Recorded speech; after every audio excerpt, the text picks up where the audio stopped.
Monday on Your View. Welcome to the show. I am Miriam Longe, and with me, as usual, are the beautiful ladies. My co-host, hello, BC. How are you? What is that? I'm fine. Yes, now you're hailing us now. I'm good.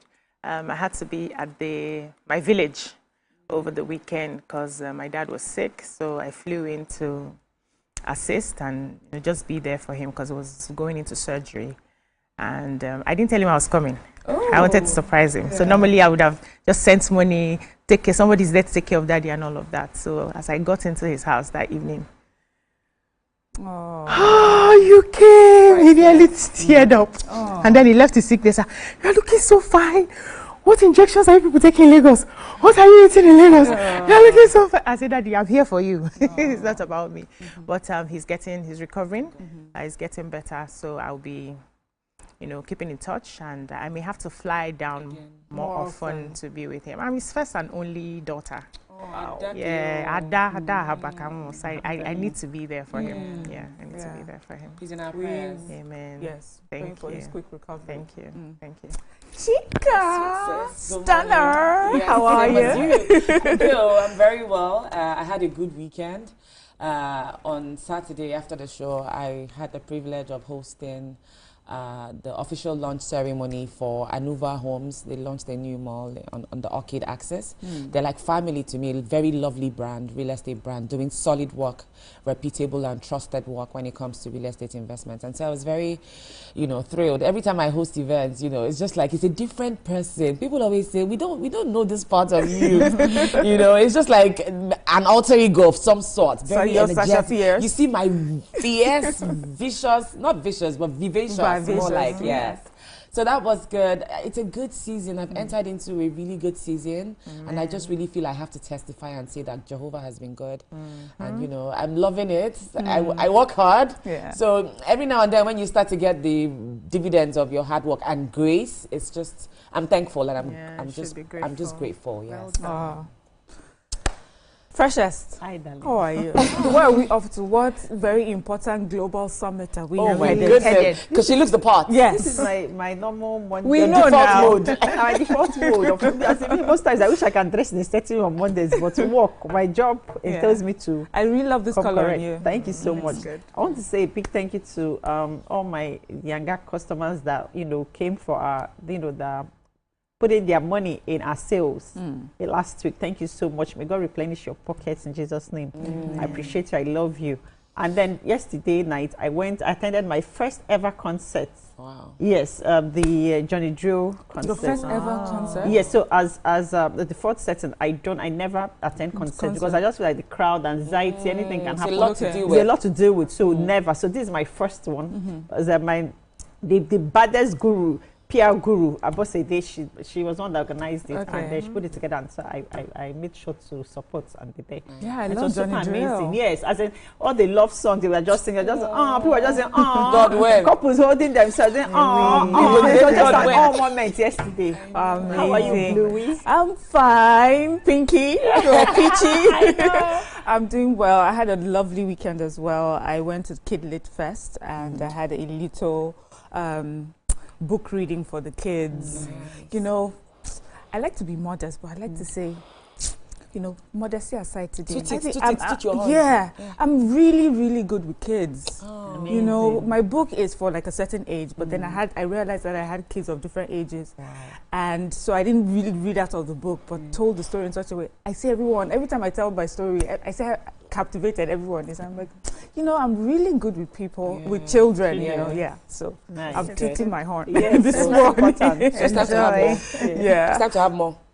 Have more what? Children now. Excuse me. I'm waiting for grandchildren now. At this point, it's grandchildren I'm waiting for.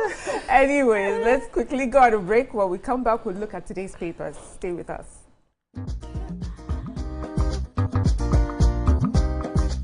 Stay tuned. Your View will be right back.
Thank you for staying with us. And now let's look at today's papers. We're starting with The Nation, and the major headline in The Nation is Ribadu in talks with U.S. team.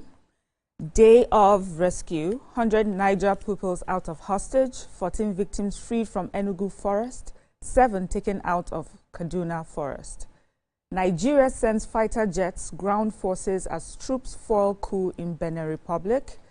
And here we have the profile of Dr. Jimoh Ibrahim, Nigeria's ambassador nominee by Mr. President. And bottom strip, Tinubu picks ambassador nominee from the top of global universities. What do we have in The Nation? All right, so I have this one about the coastal highway. The Minister of Works, Dave Umahi, has ordered accelerated work on the Akwa Ibom section of the Lagos-Calabar Coastal Highway. He gave this directive at the weekend when the Senate Committee on Works and political stakeholders inspected the project. The minister was saying that there is an urgent need to ensure that the Akwa Ibom section of the highway meets the level of progress that other parts have made. And he also described the highway as a non-negotiable catalyst for the industrial revolution of the country. Now, he was speaking to the contractor handling the project, High Tech. He had given them orders to begin roadside landscaping, plant trees, and install solar-powered lights for security and aesthetics, beside the 24-hour work that was scheduled to go on daily on the project. Now, he noted that the challenging part of the road construction, the Section 3, which spans Akwa Ibom and Cross River states, had been strategically realigned from 65 kilometers to 72 kilometers to bypass a terrible 19-kilometer swamp. But he has assured Nigerians that this move will ensure cost control and guarantee durability. Every other time, we're constantly hearing about realignment happening as we go. And to be honest, I honestly feel like if we did a thorough job with the environmental impact assessment, some of these adjustments that we're now making as we go, we would have been averted. From the get-go, would have just known this is the cost and this is the way to go. But, you know, we await with bated breath. They're supposed to be, they're trying to deliver the roads in 24 months. Okay. So we'll see, you know, the turnout. It's supposed to be a boost for economy. Let's just see how this all plays out. Hopeful. So the Chief of Air Staff, that's CAS, has visited the 2 Nigerian Air Force pilots who survived yesterday's crash. The Alpha jet pilot safely ejected following an in-flight emergency during a post-inspection functional check flight at Nigerian Air Force Base in Kanji, Niger State. The aircraft was said to have developed an emergency shortly after takeoff, prompting the pilots to act swiftly and with remarkable composure, expertly maneuver the jet away from populated area before ejecting, a decision that prevented civilian casualties. So the Nigerian Air Force spokesperson, Air Commodore Ehime Ojodame, said in a statement that the NAV boss had visited the pilots at the hospital as well as the site of the incident. They also praised the pilots for their courage, discipline, and sound judgment, which he said prevented loss of lives. Now, according to Ojodame, the NAV boss acknowledged the prompt, coordinated, and highly professional response of NAV personnel, including search and rescue teams, fire and crash response units, and medical practitioners, whom he said swiftly secured the area and ensured the safety and well-being of, you know, the air crew. Their dedication, teamwork, and sacrifice reflects the commitment to service that the NAF is known for. Okay. And he said that the Air Marshal Aneke have also directed the constitution of a board of inquiry to investigate the incident that happened. Thank Amaka, God we lost no lives. Okay, let's move on to the next paper, The Punch, and major headline, security crisis. Tinubu Macron hold talks as U.S. fact-finders arrive. Defection rumors rise as Fubara faces mounting assembly fire. Coastal highway, Cross River residents get 1 billion naira compensation. Boko Haram fight lasting longer than civil war is troubling, says Obasanjo. Anambra prison inmate wins International Whistleblower Award. Pengasin Dangote rift widens over salary suspension. And we have Abiodun Adeboye Associates honor Adedoyin at 90th birthday Thanksgiving. PDP crisis, Wike bloc plans States Congress's National Convention. And we have Nigeria's World Bank debt to hit $9.65 billion. And here, very tiny picture, foiled coup, ECOWAS deploys troops to Benin. What do we have? Okay, this is a long one. Okay. So on December 3rd, 2025, the International Organization Blueprint for Free Speech announced the winners of its whistleblowing prize, which celebrates individuals exposing corruption and human rights abuses. Among the awardees was Nnamdi Eme, a young man who has spent almost 3 years in a correctional center in Anambra State for alleged whistleblowing. The 2025 award marks the 8th edition of the Global Recognition Program. So what had happened was that he had a popular blog, Gist Lover, you understand, published allegations against Anambra police officer Patrick Abwazue, accusing him of kidnapping, extortion, killing, and even harvesting organs. Report further claimed that Abwazue transferred the bodies of those who died in custody to a New World Mortuary in Teje, Anambra State. Following the allegations, the Police Service Commission launched an investigation and took Abwazue into custody for claims of torture, illegal detention, and other abuses before transferring him to Abuja for further questioning. Then Inspector General of Police Usman Akali Baba also set up a panel to probe the claims.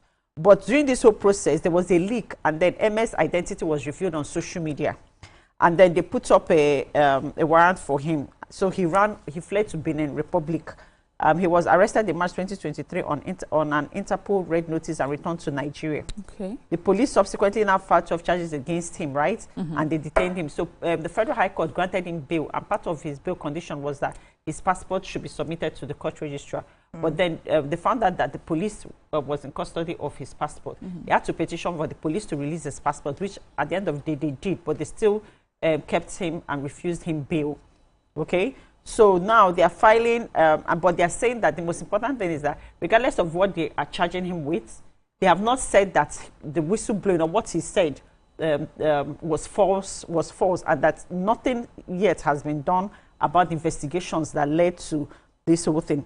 Most important thing is that he's not been released. He's still in police custody. Okay. And that the Executive Director of Nigerian Civil Rights Group, Rule of Law and Accountability Advocacy Center, Mr. Kichuku, they are saying that the police treated Eme not as the whistleblower who exposed grave human rights abuse, but as an enemy to be crushed. That instead of investigating the serious allegations of extrajudicial killings, organ harvesting and extortion, the police turned their machinery against the messenger. Yes, so they also noted the executive director of the international NGO Blueprint for Free Speech now also called for the immediate release of the young man and said that many unanswered questions remain in this case. But the safety of whistleblowers who bring to light any evidence of wrongdoings in the public interest remains of paramount importance, and that they should be protected at all costs. That's what is expected. Yeah. Let's go on a short break. When we come back, we'll continue with the newspapers. Stay with us.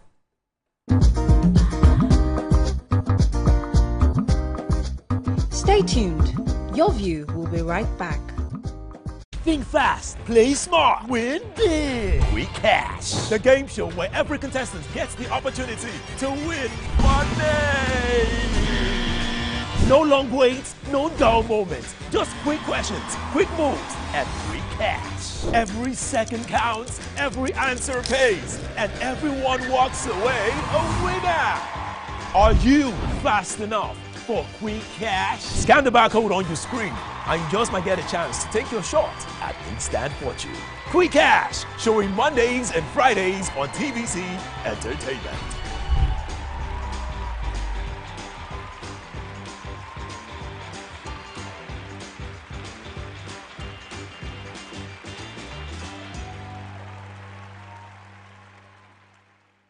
Keeping hope alive. We are the drumbeats that refuse to be silent.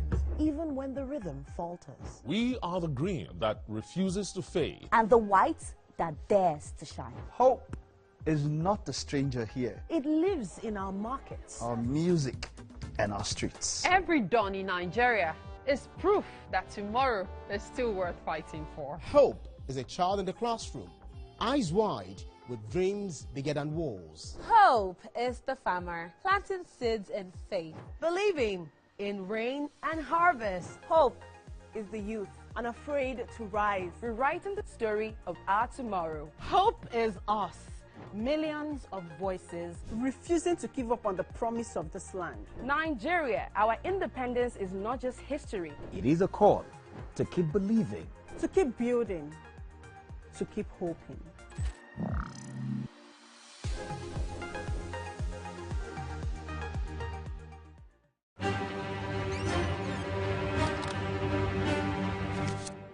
Every clash of ideas begin the same way. Differences could be a disagreement, Two voices, two views, standing apart. or an argument. A battle to win, to prove, or to conquer.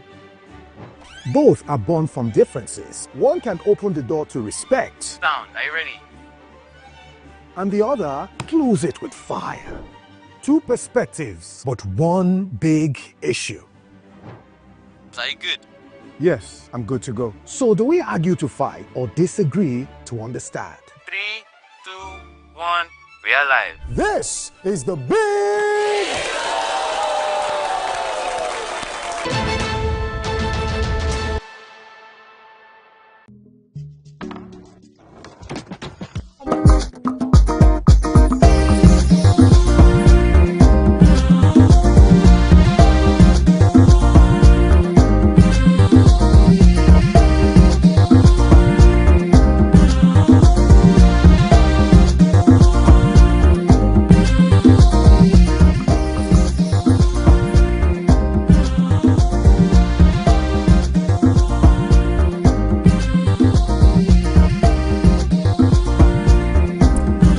Thank you for staying with us. We're still looking at the papers. Who's next on the punch? Yes, so I have the major headline. President Bola Ahmed Tinubu and his French counterpart, Emmanuel Macron, on Sunday, held talks on the security crisis facing the country, touching on areas of collaboration. So the telephone conversation held as a United States delegation comprising the U.S. ambassador to Nigeria and other top officials parleyed with the National Security Advisor, that's Nuhu Ribadu in Abuja, on the reported Christian persecution and killings in the country. And in a message posted on X on Sunday, Macron said he spoke with President Tinubu and affirmed that France will strengthen its partnership with Nigerian authorities. He wrote, "I spoke with President Tinubu of Nigeria. I conveyed France's solidarity in the face of various security challenges, particularly the terrorist threat in the north. At his request, that's the president's request, we will be strengthening our partnership with the authorities and our support for the affected populations. We call on all our partners to step up their engagement.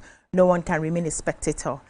He also stated that in the fulfillment of Tinubu's request, his government will cooperate with the federal government to provide support for the affected populations. You know that this has come as a result of all the killings that have been happening across Nigeria, and many countries are beginning to say that we're here to support. There was a time America also declared their form of support, and now France is supporting us as well. Chika, have you got I just have one quick one. Nigeria's World Bank debt to hit $9.65 billion.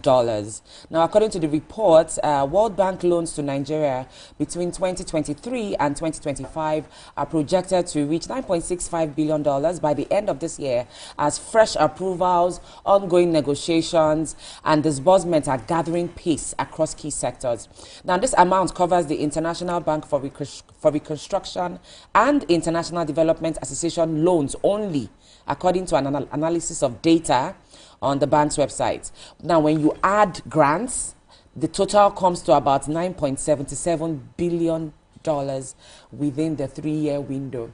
We're still grappling with the inflation issues. The reports are still saying that our economy is recovering, but these debts keep mounting, and so. Okay, let's move on to Daily Sun. Major headline: Constitution review. NAS panel rejects president governor's impeachment for defection. Attempted coup. ECOWAS standby force deployed to Republic of Benin. Federal government begins recovery of 157 model Almajiri schools. UBA Group shines at Banker Awards, clinches Africa's Bank of the Year, other honors. Government's economic growth cosmetics not lifting Nigerians out of poverty. Oye, ex-Nasima boss. We have 15.9 trillion naira 2026 debt bill shows Nigeria edging towards dangerous territory. And then confusion over release of abducted Niger students. What do we have in the Daily Sun? The Boys Brigade of Nigeria, Niger State Council, has appealed to both the state and federal governments to expedite action towards the safe return of over 200 students of St. Mary's Catholic Missionary School in Agwara, local government area of Niger State, who are still being held in captivity. The president of the group and former commissioner for information, culture and tourism, Jonathan Vasta, made this appeal in May during the Boys Brigade's year's concert for 150 trumpeters. He said that the essence of this concert actually is dedicated to singing and praying for the quick and safe return of the students, pointing out that it will be very sad, really sad for parents and the children to spend their Christmas in captivity. That everything should please be done. Everything should be done to make sure that these children are returned safely to their parents. Yeah. I have a story in the Daily Sun that is saying that the federal government has secured release of 100 students, just like Amaka had reported. Now we're getting updates, I think, that the federal government has secured the release of 100 abducted students in Niger. Now, the federal government on Sunday, which was yesterday, secured the release of 100 students of St. Mary Catholic Private Primary and Secondary Schools, Papiri, Agwara local government area of Niger State. If you recall, no fewer than 265 abducted students and teachers were taken Friday from the school. Now, 51 students escaped on November 23rd, leaving all the 12 teachers in captivity. Meanwhile, the governor of the state, of the Nasarawa state, Governor Abdullahi Sule, has said that, you know, people are excited about this development, and he was also congratulating the president on this feat. And he said that the security agencies have done their job and are still doing their job, and we're hoping that all the students can come home. It is a cheering news, according to him, that they were able to achieve this. And whatever people are saying on the streets, know that there are people who are working night and day to ensure that these kids are released, that the government and security agencies might not come out to fully disclose all that they're doing, but that we hope that these kids will be released. Amen. Have you got any story in the No. Okay, let's move on to the Vanguard. Major headline: Democracy survives. How Benin Rep coup failed. That's how Benin Republic coup failed, according to federal government. Federal government secures release of 100 school children abducted in Niger State. Chika took that just now. Serap to INEC, explain missing 55.9 billion naira voted for 2023 poll materials. Police storm kidnappers camp in Abuja, rescue 7 victims. PDP crisis, Wike's camp moves to reorganize state chapters, conduct fresh congresses and convention. And we have, amid blackouts, NERC, experts clash as Disco's revenue rise to 1.7 trillion naira. UBA Group dominates 2025 Banker Awards, emerges Africa's Bank of the Year. What do we have in the I have a Vanguard? health story. A global trial has suggested that a monthly injection could allow people with severe asthma to stop taking daily steroids tablets altogether, or at least reduce their intake with no ill effects. So they said more than 260 million people are thought to have asthma worldwide. And while most can control it with inhalers to treat immediate symptoms and preventive ones to reduce inflammation, those with the most severe asthma often take daily doses of oral corticosteroids as well. Now, the researchers found that people who received the injections of tezepelumab, also known as Tezspire, which was made by AstraZeneca, every 4 weeks were able to reduce or even stop taking their steroids with no ill effects. So the National Institute for Health and Care Excellence approved the drug in 2023 as an additional maintenance treatment for patients over 12 whose usual medication does not control their asthma well. And they said it works by binding to and blocking a protein associated with airway inflammation. So they carried out a trial, the Wayfinder trial, led by King's College in London, and they involved about 300 adults with severe uncontrolled asthma who were taking, is it asthma or asthma? Asthma. Who were taking 5 milligram to 40 milligram of steroids tablet daily for a month. They were from 11 countries, including the UK, US, France, Germany, Mexico, and Spain. And after 1 year of treatment, more than half of the participants had stopped taking their steroid medication altogether without their asthma flaring up. They said nearly 90% had reduced their steroids used to a very low dose, and a third has stopped taking steroids after 6 months. It's a good one for the medical community. I hope they can make it for the human community. Yes, now medical is a win for them, and also for for all of us. Because every a month. What else do we have? Okay, so the police in Abuja have busted a kidnapping syndicate following a raid on their den in Osafa, which led to the rescue of 7 kidnapped victims after a gun duel. The spokesperson for the FCT command, SP Josephine, they disclosed this in the statement where she said they received a distress call on the 5th of December that armed men had invaded a community and kidnapped 13 residents. They put together a joint team comprising of the operatives of the FCT anti-kidnapping unit, along with the site personnel of the Army and DSS, mobilized to the area the next day, and then they traced them, with credible intelligence. When they got there, the people now opened fire. They now used the superior arms and weaponry and just finish them, extinguish them, and then now rescue the kidnappers. Wow. Rescue the victims and get the kidnappers. Wow. Yes, that's good. That's good news. That's good news. Yes. In the scheme of things. Anything else in the vanguard? Oh, I have. There's a clash currently ongoing. So discos are saying they've witnessed a huge rise in their revenue to the tune of 1.7 trillion naira. However, experts and NEC are now clashing as to the reason for this increase. Now, let me just take the story very quickly. They're singing different songs over what could have led to this increase, like I said. So according to experts are saying that customers are being made to pay for power that they are not consuming. So you're milking the customers, and that's why you're able to achieve this feat. However, the Nigerian Electricity Regulatory Commission, they are saying that efficiency in revenue collection is what has attributed majorly to this particular. So it has nothing to do with electricity really being distributed and received. Okay. It's so that's just the highlight of the story. Can I quickly just add something about the Imo government that sealed the hotel and mortuary over alleged kidnapping and organ harvesting in Imo State? Yes, at Ungo Apala, where they found out that they've been using the place, keeping people, harvesting their organs. This is terrible. Yes, and this is different from the other one you read earlier. Yes, this is different. This is what they just sealed the place up, a hotel and mortuary. Yes, and Dr. Ibaja Okechukwu and the Commissioner of Police, Aboki Danjuma, they visited the hotel and mortuary in Ungo Apala area of the state, where decomposing and mutilated corpses were reported. So much is happening. This is terrible.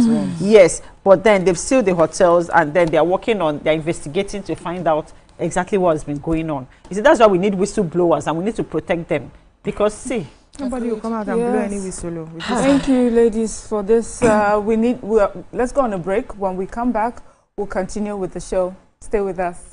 This was just about Ira Star and Rema now. You day wine. It's all over my FYP. But me, I don't know, Sha. Because fake blogs yakpa. And if you ask me, it's giving sauce. Listen, I just checked the new TVcentertainment WhatsApp channel like right now. And they just dropped the update. Are you for real? No, no cap. I've actually been noticing those guys. They're always on it 100. Like they always post the gist before anyone else. Me, I love them, oh. And that's on periods. Like I just aligned with them like last week. And almost they've been dropping back to back. Facts. I love how it's straight from the source. No cap, no fake news, just pure entertainment. I low-key feel like an insider right now. I know, right? TVC be cooking. Real talk. It's like Gist Express. Premium gist on cruise mode. Always first. Always next. Clock it. Fuck it. You know what, guys? I just joined. Active. Jess is right. All you're trying to say to you is, for your premium entertainment content, scan the QR code on your screen right now to join the TVC Entertainment WhatsApp channel.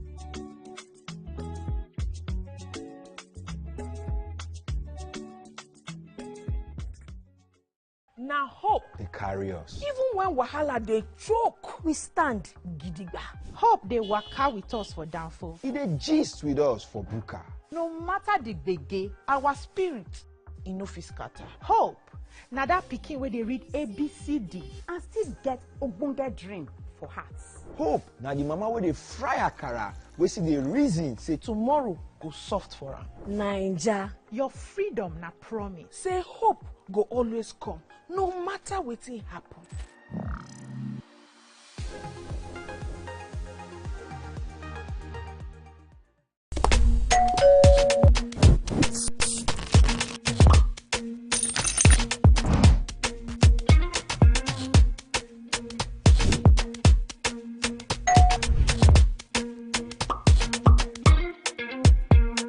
In 3, 2, 1, we are live. Welcome to E-Splash. I'm on the black carpet, and of course, it's Jubril of Lagos. Well, that's it on Socialville. When I say, I dare fool. You already have Destiny Alpha. I know that. They will not rest. I go shoot on for you. You already know, guys. E-Splash can be the best of entertainment, the best of energy, best of everything you need to get your day going. It's E-Splash every weekday from 12 p.m. to 2 p.m. on TVC Entertainment. Think fast, play smart, win big. We Cash, the game show where every contestant gets the opportunity to win money. No long waits, no dull moments, just quick questions, quick moves, and free cash. Every second counts, every answer pays, and everyone walks away a winner. Are you fast enough for quick cash? Scan the barcode on your screen and you just might get a chance to take your shot at instant fortune. Quick Cash, showing Mondays and Fridays on TVC Entertainment.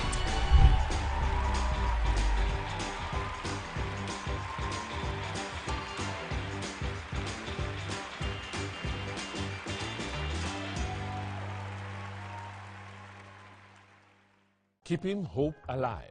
We are the drumbeats that refuse to be silenced. Even when the rhythm falters. We are the green that refuses to fade. And the white that dares to shine. Hope is not a stranger here. It lives in our markets, Our music and our streets. Every dawn in Nigeria is proof that tomorrow is still worth fighting for. Hope is a child in the classroom, eyes wide, with dreams bigger than walls. Hope is the farmer planting seeds in faith. believing in rain and harvest. Hope is the youth, Unafraid to rise, rewriting the story of our tomorrow. Hope is us, millions of voices refusing to give up on the promise of this land. Nigeria, our independence is not just history. It is a call to keep believing.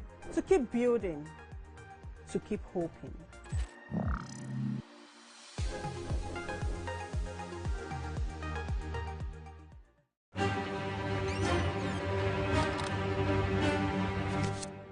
Every clash of ideas begin the same way.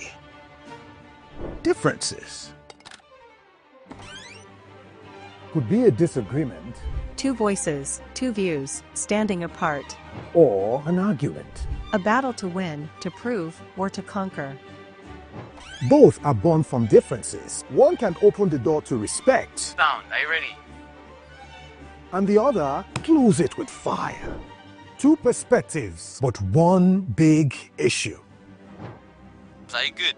Yes, I'm good to go. So do we argue to fight or disagree to understand? 3, 2, 1, we are live. This is the big...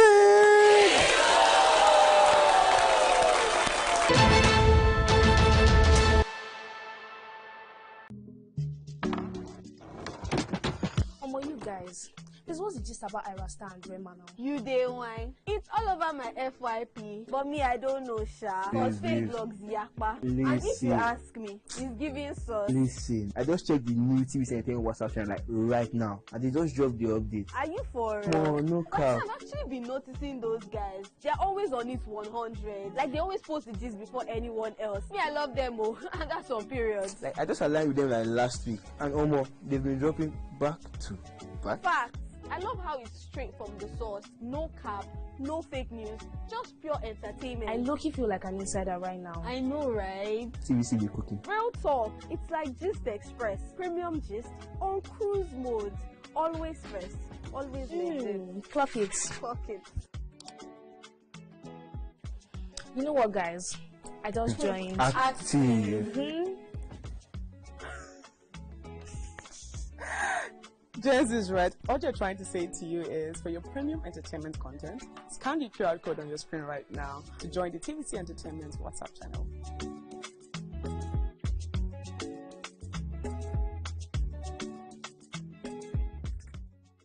Now hope. They carry us. Even when wahala they choke, we stand gidigba. Hope they waka with us for downfall. They gist with us for buka. No matter the gbege, our spirit e no fit scatter. Hope. Now that pikin where they read ABCD and still get ogbonge dream for hearts. Hope na the mama wey dey fry akara wey see the reason say Tomorrow go soft for am. Naija. Your freedom na promise. Say hope go always come, no matter wetin happen.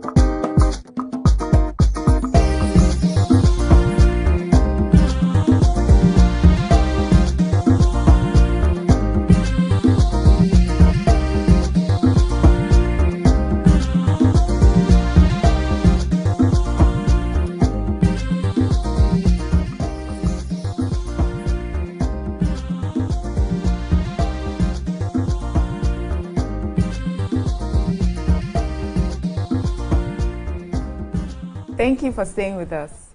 A young woman, Omolola Mensah, known online as Auntie Esther, became the face of desperation just weeks ago when a viral video showed her fighting for her life against breast cancer. Moved by compassion, Nigerians, ordinary people, influencers, caregivers rallied behind her, raising over 30 million naira for her treatment. But now the story has taken a dramatic and heartbreaking turn. Omolola, who is a Jehovah's Witness, has decided to reject the medically recommended blood transfusion, a vital step doctors say could determine whether she survives chemotherapy. Her decision, rooted in her faith, has triggered outrage, confusion, and deep division. On one hand, many Nigerians feel betrayed, insisting the donations were made with the belief she would undergo full medical treatment. Others argue that no matter the cost, her religious freedom must be respected, even if it places her life at risk. Caregivers who stood by her for weeks now say they feel misled. Influencers who drove the donation campaign say key details were concealed. Her family insists that whatever happens is the will of God. So this morning we're asking, where do compassion, personal choice, public trust, and religious doctrine meet? Do some Nigerians have the right to feel betrayed, or should they respect her faith even when it appears to conflict with science, compassion, and survival? And would like for you to join the conversation on 0201-635-2013 or 090241-63440. You can also tweet us at TVC Connect using the hashtag YourViewTVC, and we're also streaming live on YouTube. Ladies, when I heard this story and I knew the ladies that were coming on the show, I was like, fantastic. I mean, I have Chika here who, I don't know if we know, she's a Jehovah's Witness. Okay. And then there's Amaka, who is Catholic. And then there's BC, who is universal. You know, wherever it hits her that day is where she goes. I think it's important that we have this diverse, you know, perspectives today. It's very important. I think it will elicit some sort of empathy and understanding when we're able to hear from people who share, you know, her faith. So, ladies, when you heard this news, what came to mind? Who would like to go first? Okay. So I understand Nigerians, you know, feeling betrayed, right? But your feelings of betrayal can never override individual autonomy. So Nigerians having donated money and the money not being used for what was meant to be used, they are not morally wrong. The woman refusing the blood transfusion is also not morally wrong, okay? But in this situation, when the public, when you come out to social media, like I always say, you know, these days we put everything on social media because privately you'll have just stayed and mind your business and you do your own thing, nobody cares. But you came on social media to cry out.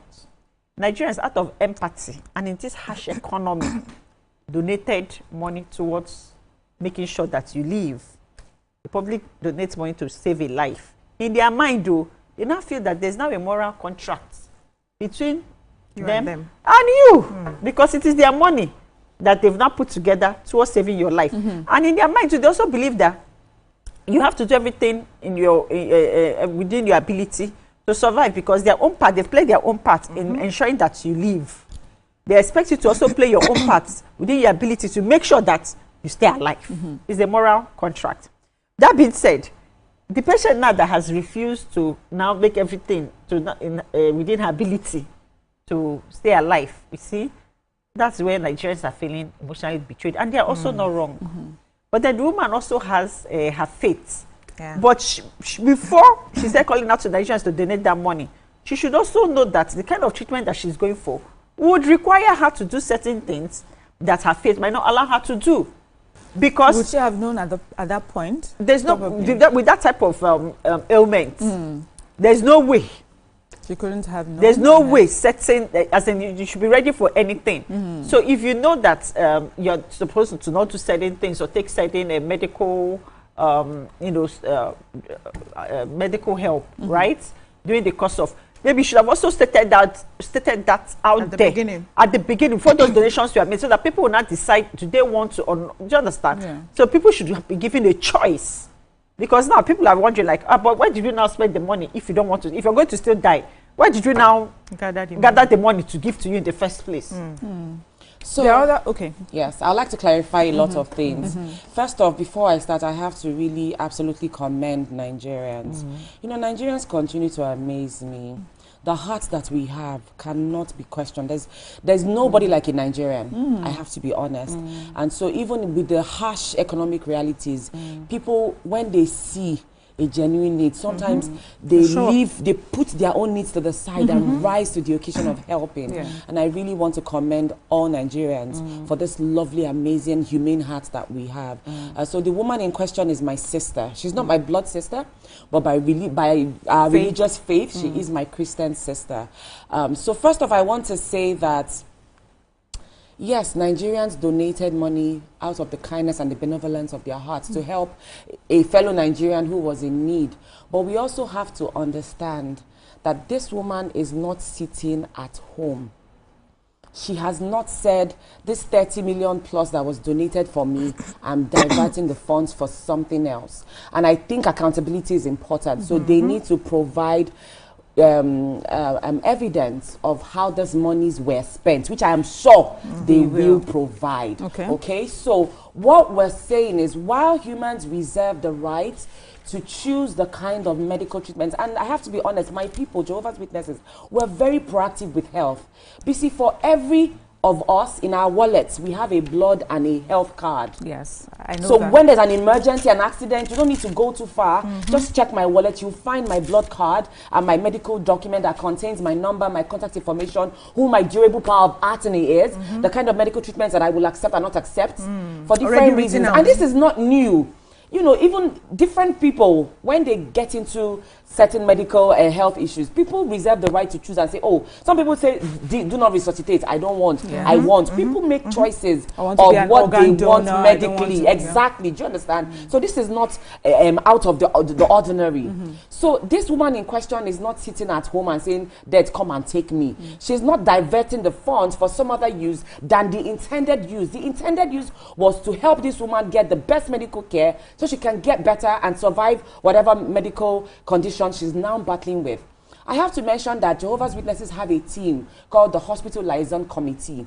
What that is a team of our brothers who network with doctors internationally and locally.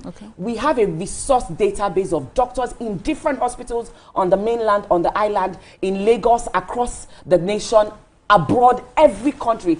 Doctors that we work with who understand our position, and which I'll come back to explain later, what our position is on blood, and who are willing to work with us with non-blood alternatives. They understand it. They've done it year in, year out, rinse and repeat. The results are amazing. Now they are now using same treatment on those who are non-witnesses globally. I will come back to my thoughts. I saw that research. BC, please, before you give us your thoughts, let's go on a break. When we come back, we'll hear you finish your thoughts, and then we'll hear BC's as well. Stay with us.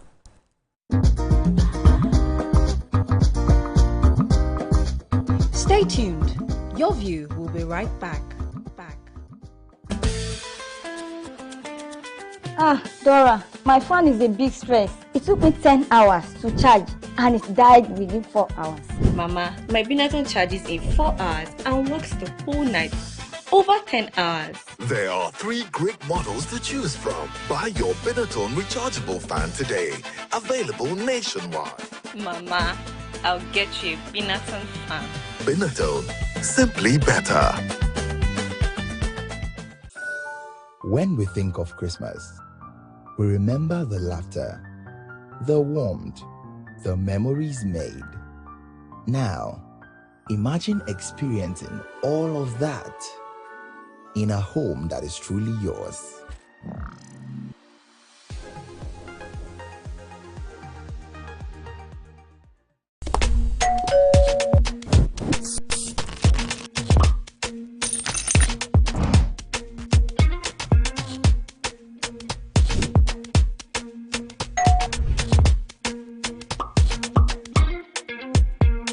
In 3, 2, 1, we are live.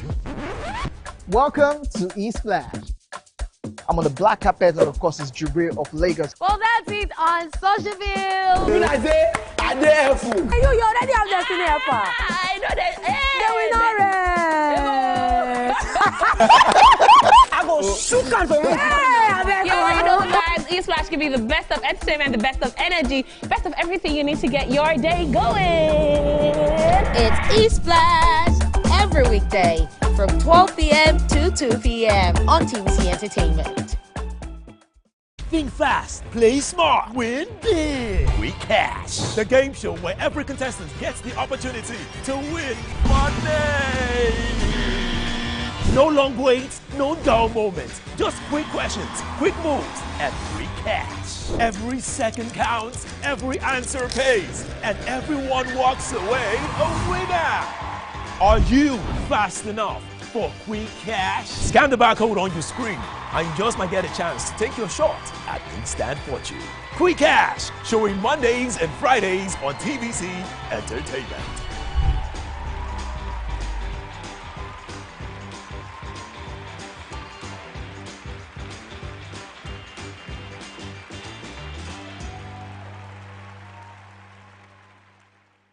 Keeping hope alive. We are the drumbeats that refuse to be silent. Even when the rhythm falters. We are the green that refuses to fade. And the white that dares to shine. Hope is not a stranger here. It lives in our markets, our music, and our streets. Every dawn in Nigeria is proof that tomorrow is still worth fighting for. Hope is a child in the classroom.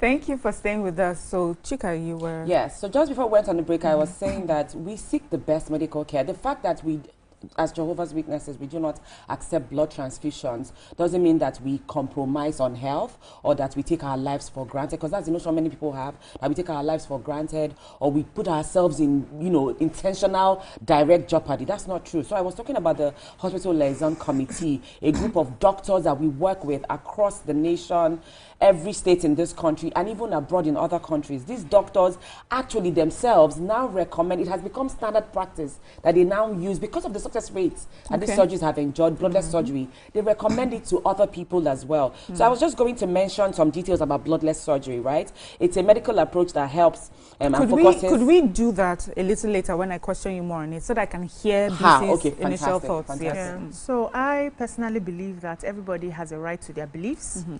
And people should be allowed to go with their beliefs. I've seen people who, at the moment where they were dying, who decided not to take any form of treatment. And somehow their faith was able to carry them through, right? I've seen people who are seriously ill. Doctors have recommended so many things. I've seen people who have refused chemo. I've seen people who have refused a lot of things, but they just believed that they had faith enough to go through. That happened to me personally. I remember where I was a classroom teacher, I was diagnosed with ovarian cyst. It was really heavy. The doctor had recommended surgery. Then I just freshly gave my life to Jesus. The prayer was shocking me at the time. And I said, I will not have any surgery in this lifetime. I will not go under the knife. And I fired on with prayer. I have a friend who would testify of this.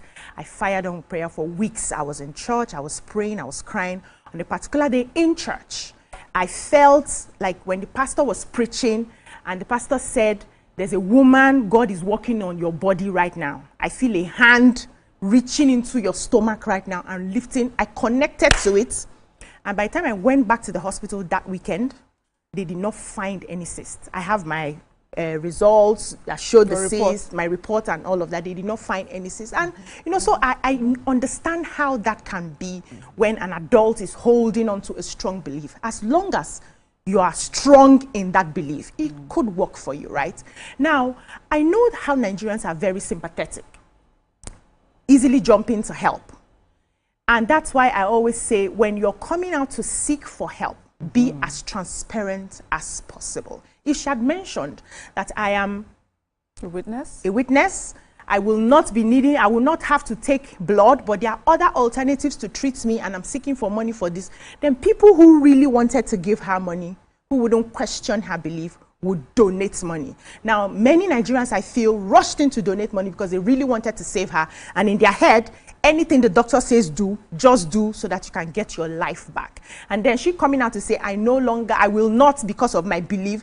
Now seems like a bit fraudulent because Nigeria was like, why did she tell us she will not take blood in the first place?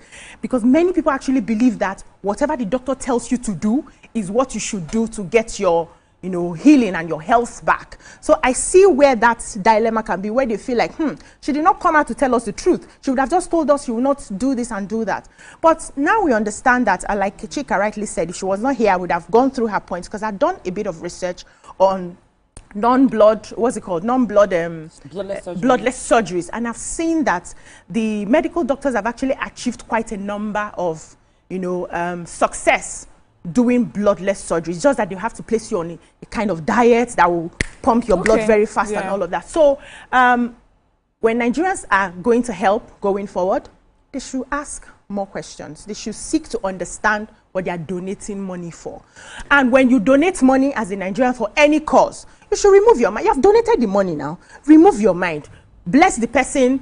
Whatever it is that you need to do, do it. And don't go back and start feeling like you have been, or they lied to you. Make your research before you donate. And when you donate, leave the person in God's hand and allow the person. There was a case in Lagos State where a child, a baby was supposed to be born to Jehovah's Witnesses, were supposed to have a blood surgery. I think the child was jaundiced at birth. And then the parents refused that they are Jehovah's Witnesses and took the child home. There were agencies involved who had to take permission from the government, and they went to and got a court order and went to carry the child from them because that's a child, that's a minor. So the state could come in to say this child cannot take decisions for him or herself, and because we are the state, we believe that this blood surgery is what this child needs right now to survive. They can do that. But for an adult, nobody can force her to change her mind, you know, following her beliefs. Yeah, so I hear, you know, the new information, which is very helpful. And talking about the minor also, that was something I wanted to bring, but much later, because, you know, what we're discussing today, I don't want to really put Jehovah's Witness on the table. What we're discussing is the extent of our expectations when we make donations to people. And in this case, I was asking a question when you were making your point that, what if this person didn't know that her treatment would eventually require a blood transfusion? Do we still think she was being, I don't want to say like disingenuous, I don't want to say like she lied, like she deliberately lied. Could it just mean that she did not expect it to get to that point? Okay, so let me start by answering BC to say I disagree with her saying that when Nigerians contribute money, they should take themselves out of the situation and bless them, because we've seen lots of fraudulent cases and issues where people even donate to a particular cause. Either someone's brother, father, mother, or sister will use that money and go for enjoyment, right? Instead of using it towards what it was actually what is actually meant for, because most of the times you can't even put the money into the sick person's account because they are really, really ill. Most of the time you pay the money into their father's account, mother's account, or another person's account. So it is your responsibility, as far as you're donating towards any cause, it's your responsibility to make sure, follow through, and make sure that that money is actually used for that thing that you donated for. Okay, let me just, You need to take a call. Yeah, let me take a call and then we'll continue. Ade from London. Good morning, Ade. Good morning, ladies. Good morning. How are you? Well, fine, thank you. Yes, I really agree with DC to a certain extent. Okay. With what she said, you see, everybody has the right to their faith, whatever happens. I mean, it's a freedom word. But collecting money from the public, your life has become public. Thank you. So, and that public that invested in your life have the right to know everything transparently. Okay. And now that money has been donated and you change your mind, that money should be paid to charity. She should not spend a dime, because this will block way for others tomorrow. Okay. They will think that, oh, this one is looking for money again. Now they will change their mind again. So if you want integrity and about her and her faith, she should return the money intact to charity. She should not spend a dime there, because that's fraud. Good morning. God bless you. Yes, God bless you. Okay, So I totally agree with Ade, because in a situation whereby people have donated towards a certain cause, and then something has changed, right? It's either you explain to them to say, because they're aggrieved and ruffled and saying that, oh, without this blood transfusion, you might die, you would die, okay? Which now overrides the essence of the whole donation. Well, Amaka, they were not donating for blood. Let me land, right? So it's now left, because this information came out somehow. So it's not left for the person, her family, or her medical team to come out to say there are alternatives to blood donation that will still achieve the same thing and still make her to receive this treatment that will keep her alive. You owe the public explanation. So if they are feeling ruffled about the fact that if you don't take this blood transfusion, you will die, you will not make it, your team, your medical team or your family should come out to say, CEO, I did not take blood, but we have better alternatives that will still achieve the same thing, and I'll still be alive, right? Okay. That's one. So that's why I said it's supposed to be an open and closed thing, because if they have a right to have questions, because this is a moral contract. And you have a right, and then in a situation whereby they feel that after much this has been done, they feel that without blood, whatever, then you should now come out and also tell the general public that, okay, oh, this will not work if I don't do blood transfusion. Can I return the money? Okay. Chicken, now let them now say keep it or no. Okay, I want to hear, but what if there are other treatments that she can still go ahead? No, I mean not requiring blood transfusion. Tell the public. Okay, we have Hassan on the call. Good morning, Hassan. Hassan from Lekki. Good morning, everybody. Good morning. Amaka. Sir? I give kudos to you. Good morning, sir. I give kudos to you, Amaka. And Mr. Ade from London, I give kudos to you also. Thank you, sir. You see, what is happening is a pure manipulation of religion. Hey. People should stop using religion to blindfold us. All religions recognize medicine, because it's a knowledge given to man by God. Okay. And for you to explore that aspect is never a sin. It's a right way to go. Where people are using their own religion to control medicine, I don't know where that one is coming from.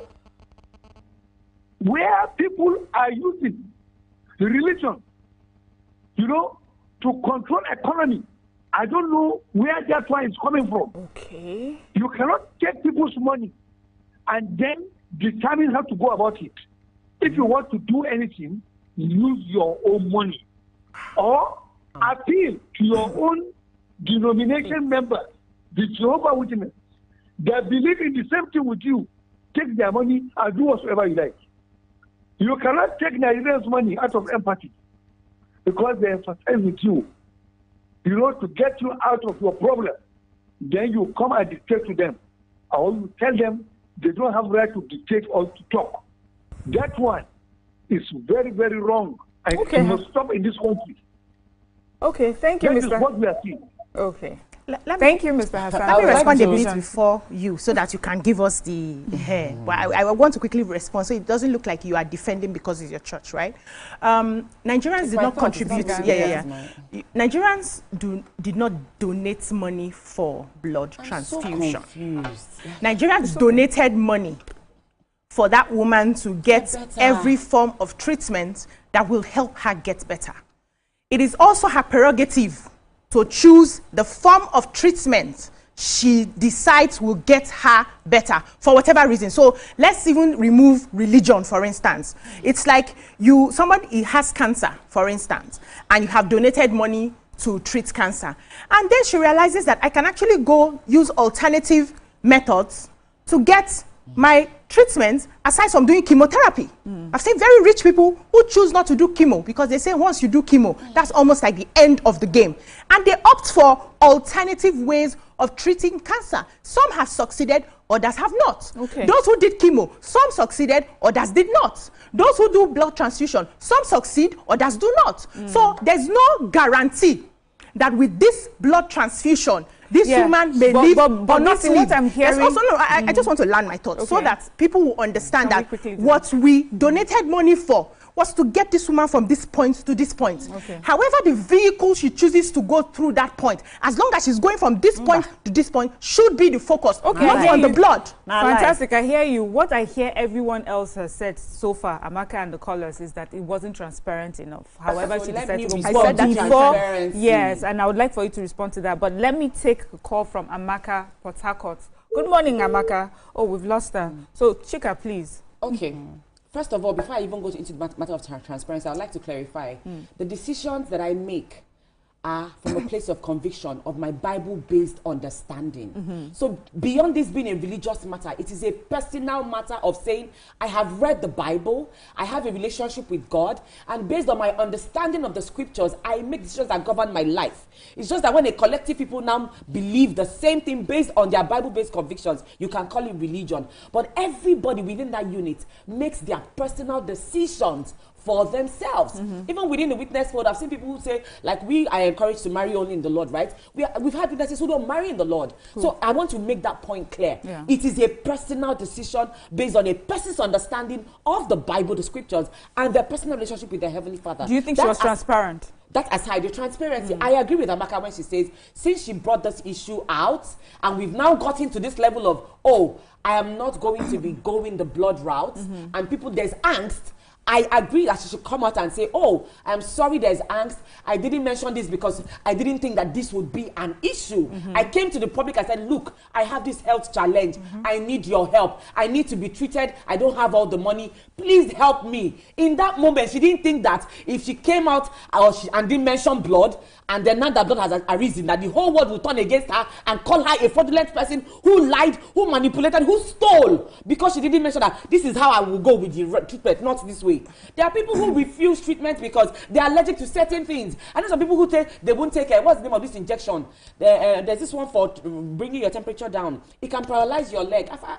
It's not a one tiny injection like this. So there are people reject it. So people make decisions. This woman is not rejecting health. The caller who said, oh, medicine should be open to all regardless of religion. She's going the medical route. There are alternatives. The reason why we do not take blood is the Bible. God expressly commands the soul of any organism is in its blood. And so in the Old Testament and in the New Testament, it is expressly written, do not take blood. There are alternatives, which I wanted to mention all the surgeries that you can actually have. Okay, we'll do that when we return from the break. Let's go on a short break. We'll be right back. Fraudulent is just, these are two different things.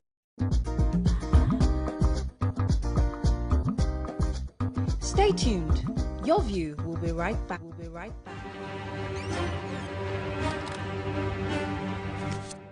Every clash of ideas begin the same way. Differences could be a disagreement, two voices, two views, standing apart, or an argument. A battle to win, to prove, or to conquer. Both are born from differences. One can open the door to respect. Sound, are you ready? And the other close it with fire. Two perspectives, but one big issue. Are you good?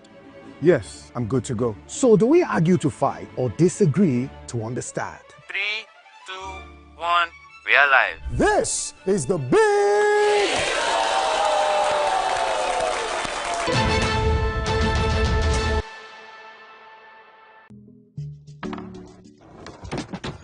You guys, this Please, what's the gist about Ira Star and Rema now? You day wine. It's all over my FYP. But me, I don't know, Sha. Cause fake vlogs yakpa. And if you ask me, he's giving sauce. Listen, I just checked the new TVC Entertainment WhatsApp channel like right now, and they just dropped the update. Are you for real? No, no cap. I've actually been noticing those guys. They're always on it 100. Like they always post the gist before anyone else. Me, I love them, oh, and that's on periods. Like I just aligned with them like last week, and they've been dropping back to back. Facts.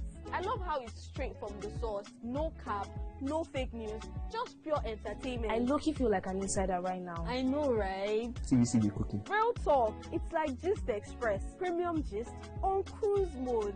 Always first, always next. Clock it. Clock it. You know what, guys? I just joined. Active.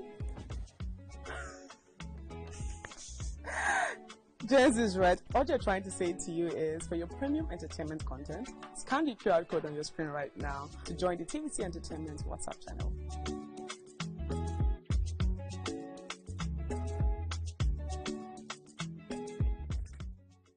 Now hope. They carry us. Even when wahala they choke, we stand gidigba. Hope they waka with us for downfall. They gist with us for buka. No matter the gbege, our spirit no fit scatter. Hope na that pikin where they read ABCD and still get ogbonge dream for hearts. Hope na the mama where they fry akara, we see the reason say tomorrow go soft for her. Naija, your freedom na promise. Say hope go always come, no matter wetin happen.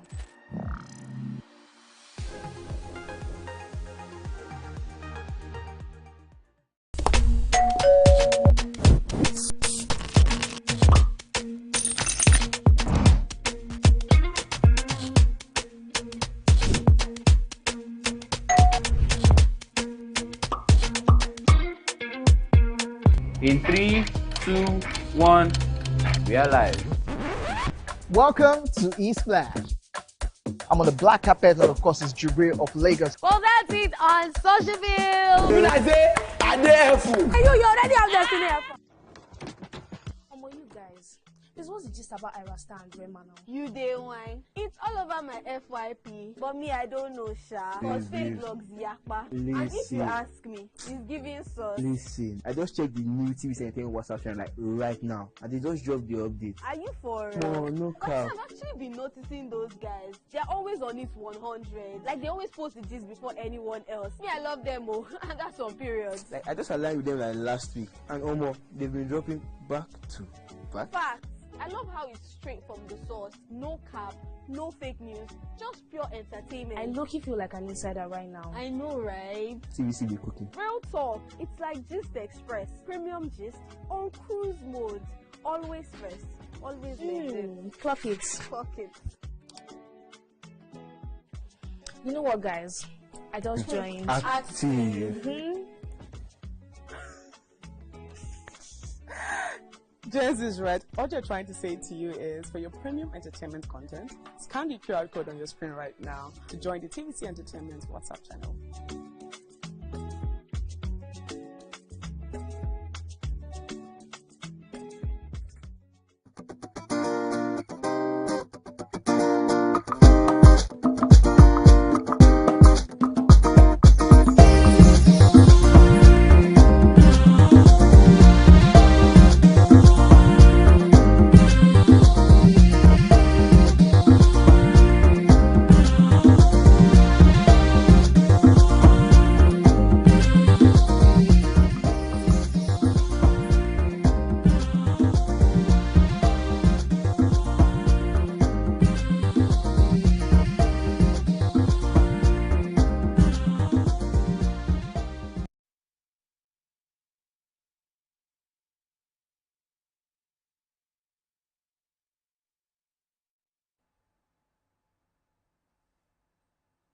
Thank you for staying with us. So, Chika, you were going to list out a few things, but also on the table, once you've done that, is the question of the moral obligation she has to her donors. Start with that. Yes, especially, it just seems like she's not being transparent. I think that this woman, let's not forget, is battling, she's under, as we can imagine, is under a great deal of emotional, physical, and mental stress. right? She probably did not envisage that accountability in terms of the funds that were given to her would include the public, general public, everyone who donated, vetting, cross-checking, and being aware of every tiny decision that she would have to make as regards what medical routes, the daily processes of what her day-to-day would look like for medical process. She probably didn't envisage that she would need to come back and check with the audience every day and say, okay, today here's what we're doing, we're going this route, we're going that route. She probably felt that accountability would be for every penny that was contributed, see what it was used for, and it is within the medical issue of my issue. She didn't think that she would have to come every day to the public and say, oh, you gave me 30 million. I bought 5 naira paracetamol. I took blood, or I didn't take blood.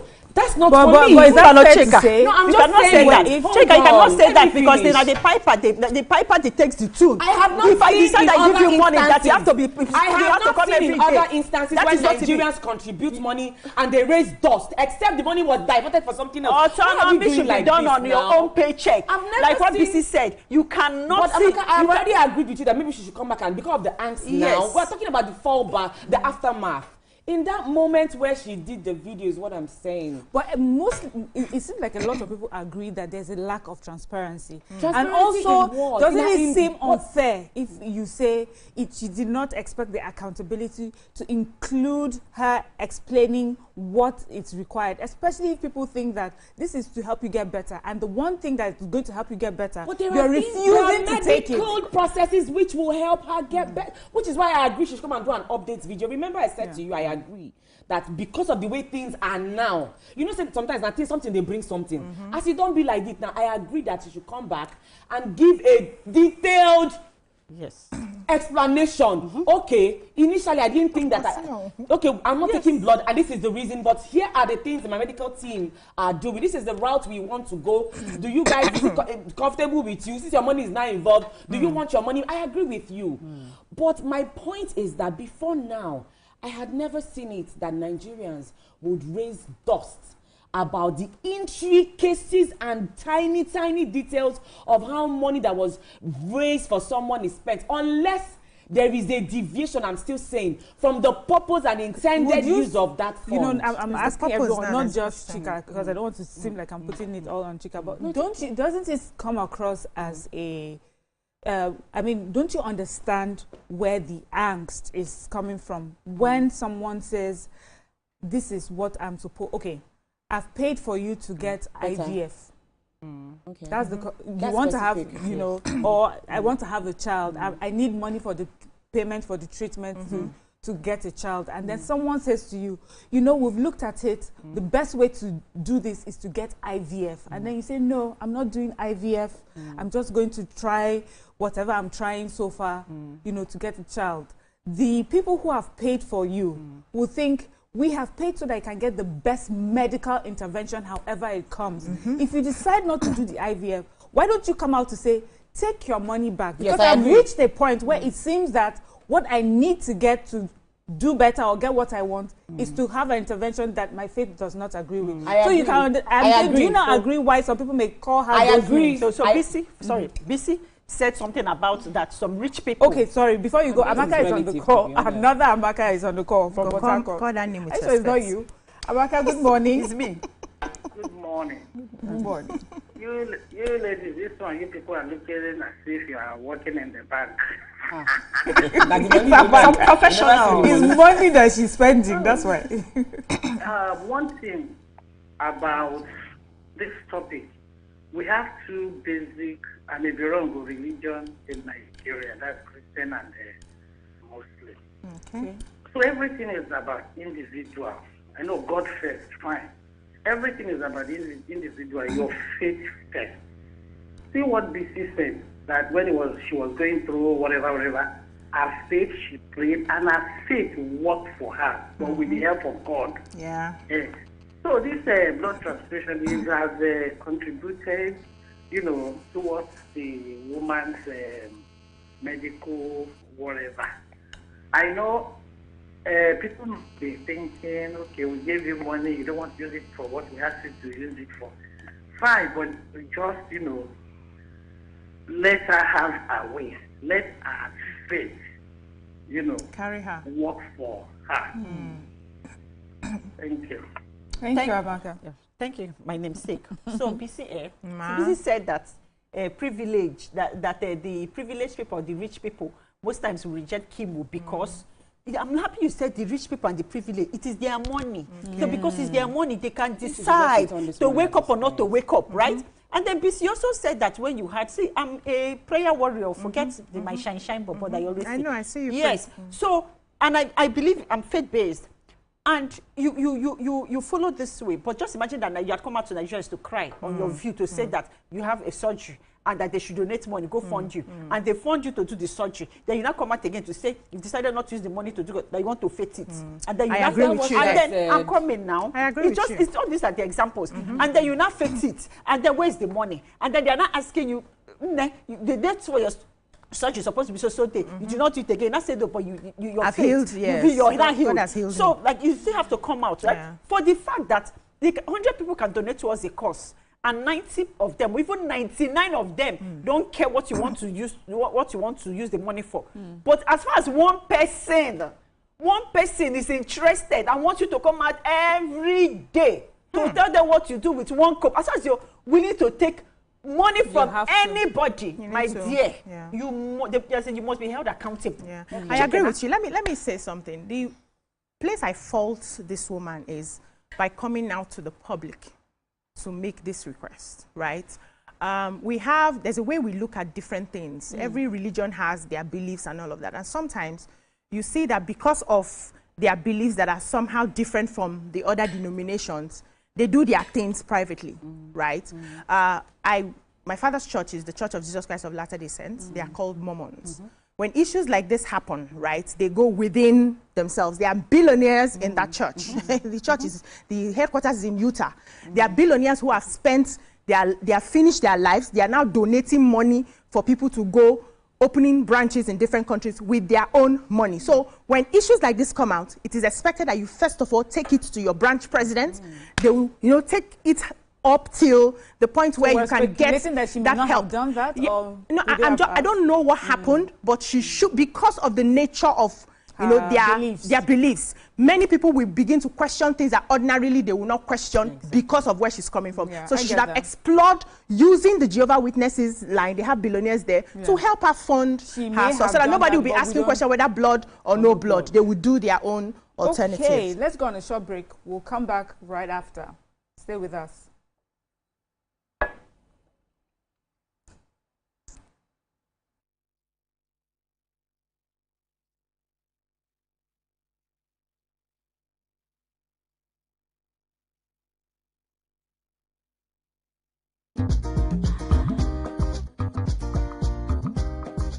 Stay tuned. Your view will be right back. Think fast, play smart, win big. We cash. The game show where every contestant gets the opportunity to win money. No long waits, no dull moments. Just quick questions, quick moves, and free cash. Every second counts, every answer pays, and everyone walks away a winner. Are you fast enough for quick cash? Scan the barcode on your screen and you just might get a chance to take your shot at instant fortune. Quick Cash, showing Mondays and Fridays on TVC Entertainment.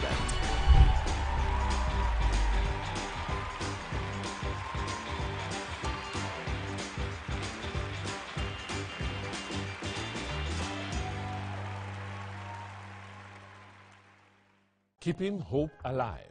We are the drumbeats that refuse to be silent, even when the rhythm falters. We are the green that refuses to fade. And the white that dares to shine. Hope is not a stranger here. It lives in our markets, Our music, and our streets. Every dawn in Nigeria is proof that tomorrow is still worth fighting for. Hope is a child in the classroom, eyes wide, with dreams bigger than walls. Hope is the farmer planting seeds in faith. Believing in rain and harvest. Hope is the youth Unafraid to rise. rewriting the story of our tomorrow. Hope is us, Millions of voices refusing to give up on the promise of this land. Nigeria, our independence is not just history. It is a call to keep believing, to keep building, to keep hoping.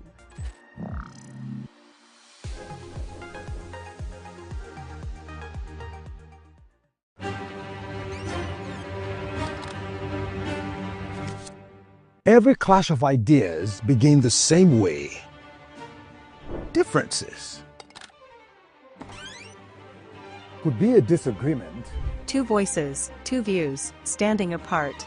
or an argument. A battle to win, to prove, or to conquer. Both are born from differences. One can open the door to respect, Sound, are you ready? and the other close it with fire. Two perspectives, but one big issue. Are you good? Yes, I'm good to go. So do we argue to fight or disagree to understand? 3, 2, 1, we are live. This is the big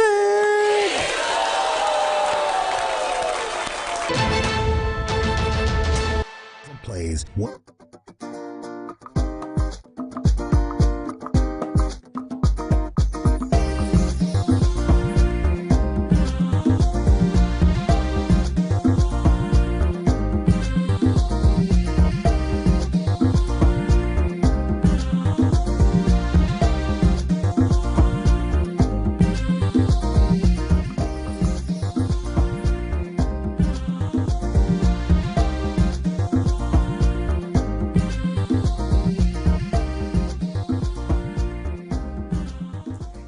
Thank you for staying with us. We're still looking at this scenario, and you know, we're talking about transparency now. We're talking about what she should have done or what she should be doing, you know, next. And also, my question is for Nigerians now. Does it matter, you know, if someone is still taking treatment, even though it's not the sort of treatment that you agree with, but taking some form of treatment? Does it really matter if, you know, because right now the question, are we asking her to return the money or just make sure that going forward, tell us exactly how it is that you're spending the money? What would we like to see going forward? Are we asking her to return the money or just tell us what you're doing, you know, going forward with this money? So Mariam, what would be acceptable? Mariam, see, this narrative came out. This, as in, we're not witches and wizards now. So apparently somebody from the medical team or the family brought this thing out. And this information, and the way, and from what I can understand, this blood transfusion is an integral part of her treatment or healing, because that's why people are so angry. People feel that if she doesn't get a blood transfusion, she will die, that she will now on her life, as opposed to the main reason why they're trying to save her life. So from the conversation, I don't know, I'm not a medical doctor. Yes, from the conversation and why Nigerians are angry, it's as if this particular treatment that involves blood transfusion is really important. Yes. So if it's that important for you to stay alive and they've contributed money for you to stay alive and you don't want to take that route, the first thing I think you should do is come out and explain to them if they have their alternative treatments, right? Yes. That will still produce the same results. Then secondly, you apologize to them for them to be angry. See, they say the caller and the payee, the payer and the caller. So now who they spend the money? Determine. Now we go determine. So you know that it's not good to offend your sponsor. So you see me, I cannot even offend my helper, my sponsor. So you come out and apologize to your sponsor for making your sponsors angry. Then you not tell them, sponsor, should I return the money or should I keep it? All right, I get you. Boniface from Jos. Good morning, Boniface.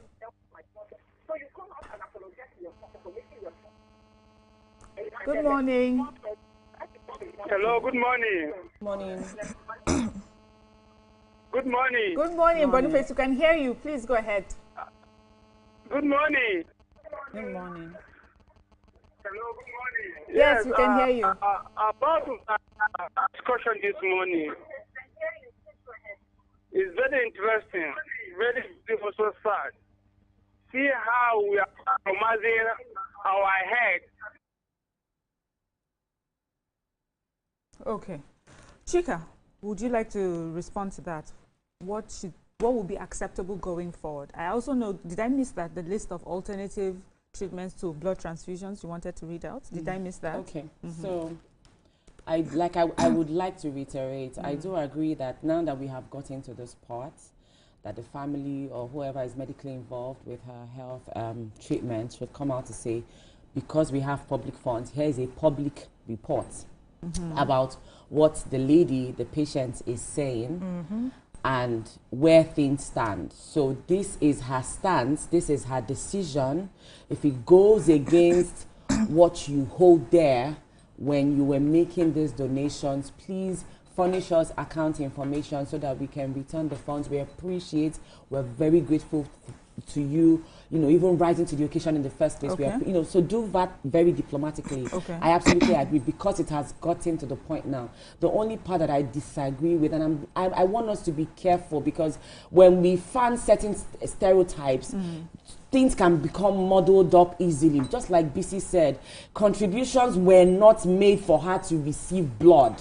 Contributions were made for her to treat herself of whatever ailment she had and get better. But now, since the public who gave the money is saying, no, we're not just concerned about you getting better, we're concerned about the fact that you are refusing blood, and blood is one of the ways, because Mary and Bess is relative. Humans are fallible.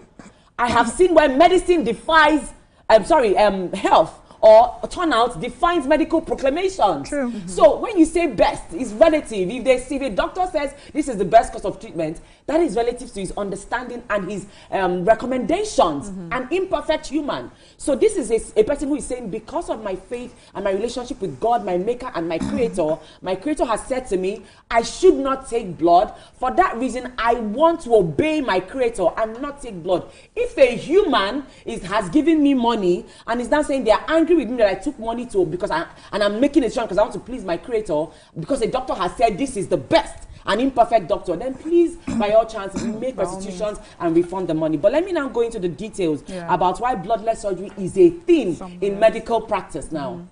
Could you? Okay, yes. So we have pre-surgery preparation. These are techniques that are used in bloodless surgery. So to boost the patient's blood levels before the surgery, they use iron supplements, erythropoietin, vitamin B12, and they treat underlying anemia. There is also during surgery blood conservation techniques. So they do special surgical methods that are minimally invasive. They have laser or ultrasonic tools that seals blood vessels instantly. So as they're doing the surgery, whatever blood, losing blood, they close it up immediately. There's also electrocautery that burns vessels to stop bleeding. There's also blood recycling, which is cell salvage. So during the surgery, any blood lost from the person's body is collected, cleaned, and returned to the patient. There's controlled hypotension, there's hemodilution, and then even after surgery, there are other techniques to conserve. I would also like to point out the dangers of blood surgery. That one is fine. People should do the Let's hear this. So my point is, regardless of what treatments, there are risks. Do you understand? But I would rather take the risk and do what is pleasing to my heavenly Father. I think Nigerians should focus on the purpose for the contribution, right? Which is to get her to treat herself and become better. And now, if there are options, other options that are available, and she's insisting that this is the option she wants, I think Nigerians should study into the options, pay attention. If you need to do a bit of research to understand that, is this even possible? And support her through it. You have contributed the money because you want to get her somewhere. Let's focus on that for now. And subsequently, before you come out, know the implications of coming out to ask the public for something. You have to be transparent from beginning to the end. This is a learning curve for all of us. Thank you, ladies. So what I'm taking out from this conversation, be more transparent, be accountable, and then there are different medical alternatives to treat, and we should respect that. We have a disclaimer here. The views and thoughts and opinions expressed during this discussion, especially those touching on religion, personal beliefs, or medical decisions, are entirely those of the individual contributors and do not represent the official position of this program, TVC, its management, or its affiliates. All comments that were made are personal perspectives and should not be interpreted as professional, theological, or institutional positions. The program remains neutral and respects the freedom of belief and expression of all parties involved. Thank you, ladies, for your contributions. Let's go on a short break. While we come back, we'll continue with the show. Stay with us.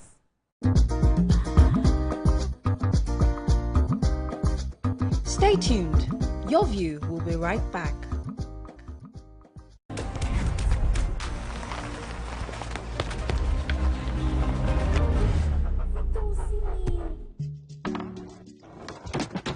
You guys, this was just about Irasta and Rema now. You day wine. It's all over my FYP, but me, I don't know, Sha. Cause fake blogs yakpa. And if you ask me, he's giving sauce. Listen, I just checked the new TVC Entertainment WhatsApp channel like right now, and they just dropped the update. Are you for real? No, no cap. I've actually been noticing those guys. They're always on it 100. Like they always post the gist before anyone else. Me, I love them, oh, and that's on periods. Like I just aligned with them like last week, and they've been dropping back to back. Facts. I love how it's straight from the source. No cap, no fake news, just pure entertainment. I low-key feel like an insider right now. I know, right? TVC be cooking. Real talk. It's like Gist Express, premium gist on cruise mode. Always first, always next. Clock it. Clock it. You know what, guys? I just joined. Active. Jess is right. What you're trying to say to you is, for your premium entertainment content, scan the QR code on your screen right now to join the TVC Entertainment WhatsApp channel.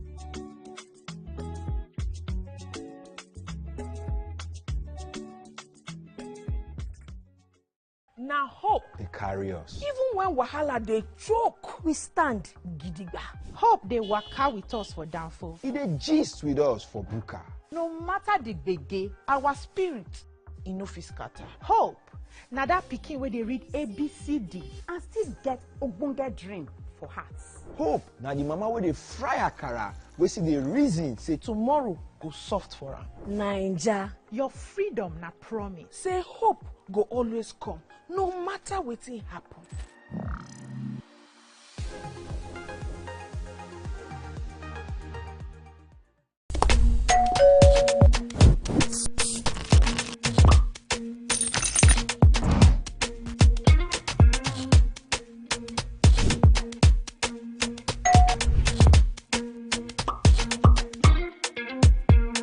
In 3, 2, 1, we are live. Welcome to E-Splash. I'm on the black carpet, and of course, it's Jubril of Lagos. Well, that's it on Socialville. you like say I dey fool. You already have Destiny Alpha. I know that. I go shoot and for You already know, guys. E-Splash can be the best of entertainment, the best of energy, best of everything you need to get your day going. It's E-Splash every weekday from 12 p.m. to 2 p.m. on TVC Entertainment. Think fast, play smart, win big. We Cash, the game show where every contestant gets the opportunity to win money. No long waits, no dull moments. Just quick questions, quick moves, and free cash. Every second counts, every answer pays, and everyone walks away a winner. Are you fast enough for quick cash? Scan the barcode on your screen, and you just might get a chance to take your shot at instant fortune. Quick Cash, showing Mondays and Fridays on TVC Entertainment.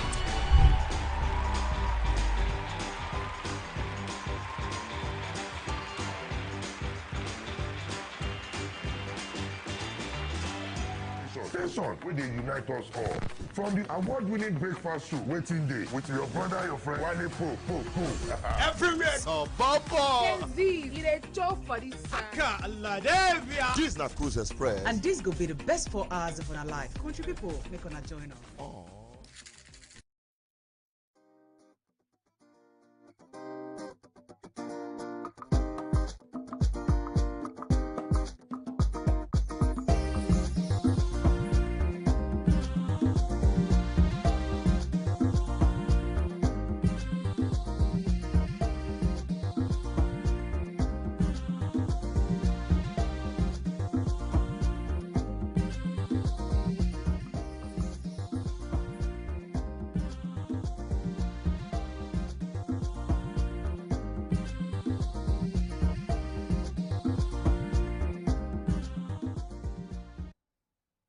Thank you for staying with us.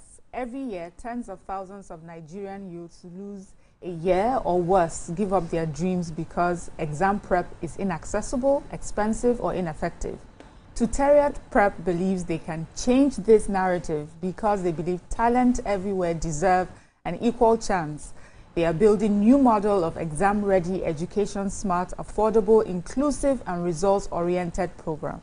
Joining us to discuss more on this is award-winning education entrepreneur, winner Future Awards Africa Prize Education, and the founder of Tuteria, Nigeria's leading tech-enabled tutoring and learning platform, Godwin Benson. So welcome to the show, Mr. Benson. Thank you. Yes, Mr. Benson. So thank you so much for being here. We all know, and most of our viewers, and I think almost all of our viewers know about JAM, and we also understand how stressful exam periods can be. Please, can you enlighten us on what inspired you to, start up a Tuteriaprep? Yeah, thank you. We're inspired by the failure rate of JAM and even most exams in general. We see that a lot of students are preparing but not really passing.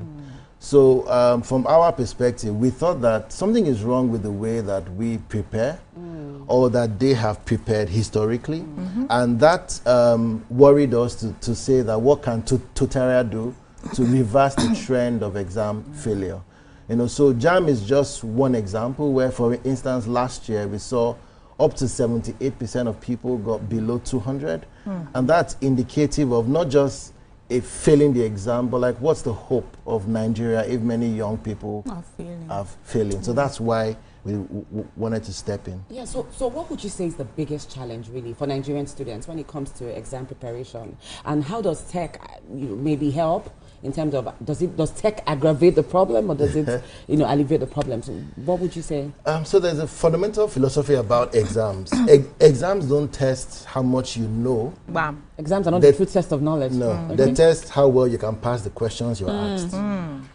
So the place of tech is to shorten the time it takes to master the questions you will be asked. So there is the idea that if you have an exam coming up in a few months, how quickly can you discover what you will be asked and prepare better on those areas? And that will improve your score dramatically. So that's the principle around Tuteriaprep. Yeah. So I like the fact that you reminded us of last year with the mass failure. And I would like to ask, why do you think there's mass failure, even with improvements in education? Because we can see that the government is doing a lot to see how they can improve the quality of education for the students. Yeah, I think there are several reasons. We did a survey last year just to ask people, why didn't you do well in JAM, right? And the most important thing we found out was that many students underestimate the amount of preparation required for the exam. For instance, if you ask them, they had only done maybe 1 or 2 past questions, they've attended classes, maybe tutorial centers here and there, or maybe they've done a few prep on some apps. But the amount of preparation is really low. I mean, if you cast your mind back to how you prepared for exams, yeah, you probably did a lot more. Years ahead, yeah, and even our parents, they're used to that rigor that is required for exam prep. But we seem to have lost that. And then people just do 1 or 2 and think that will be enough. So that's one of the biggest reasons. Of course, with CBT, there was also the unfamiliar nature of taking exams online. They were used to paper, so that affected people as well. And then, of course, the quality of teaching is one thing that has affected them as well. So we looked at, you can't do so well if you're not taught well. Yeah. So some of these things are some of the factors that have affected the mass So one of the failure. things I see people do is private tutors. They pay for private tutors, but we know that private tutoring is expensive. Yes. Would you say Tuteria is an affordable alternative? And then also, how would you ensure quality? Yeah, great question. Tutoring is great. Tutoring works, but like you said, it is expensive. And some of the very best teachers, there are not that many to go around when you think about the number of students who need help. Tuteriaprep is a different approach to offering help. It's like a mass market type product where you have one extremely good teacher support a large number of children. And it's affordable. It's 35K that we charge for 3 months of prep. So from the first week in January all the way to JAM, 35K. So that's less than 15K per month. So for most families, yes, they can afford that. Then in terms of quality, so like I said before, that exams don't really test knowledge.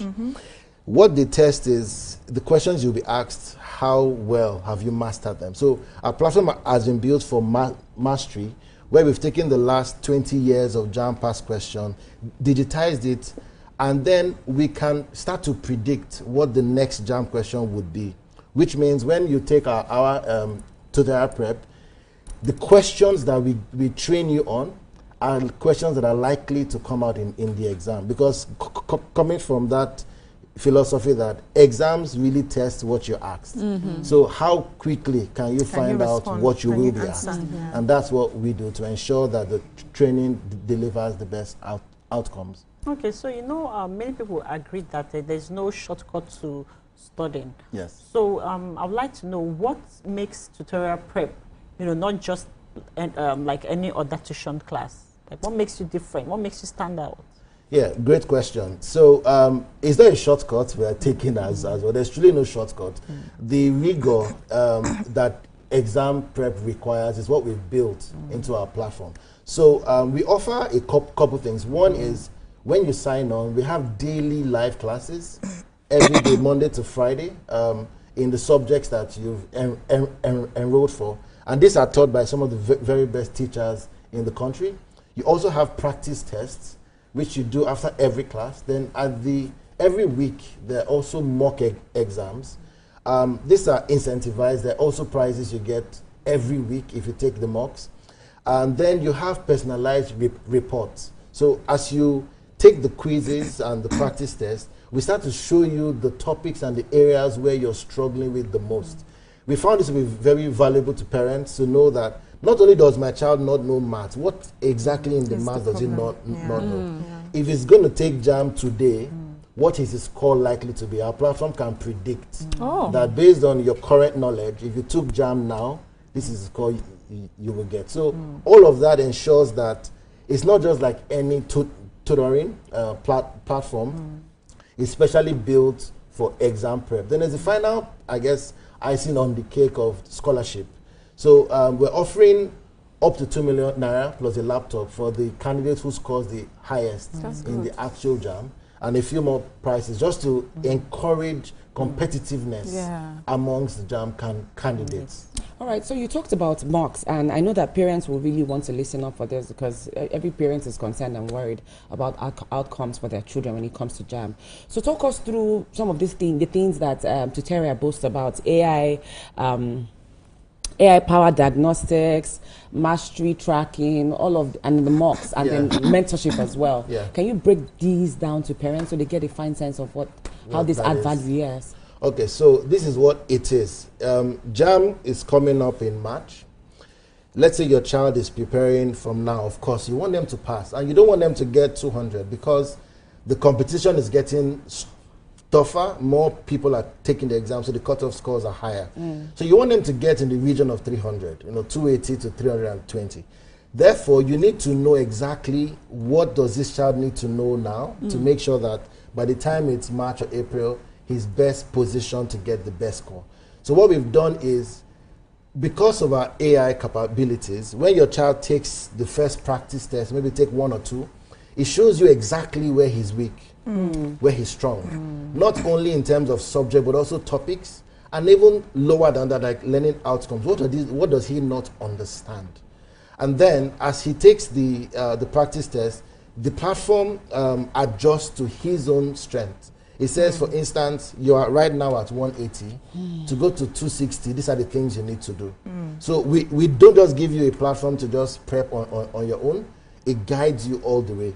Then you also have some of the very best teachers that are there to take classes every day, in addition to remedial classes. So students who we identify as struggling in one topic are put into a separate class where they take questions on that topic till they build their strength. So the combination of all of that is what we mean by our AI platform that helps with exam prep.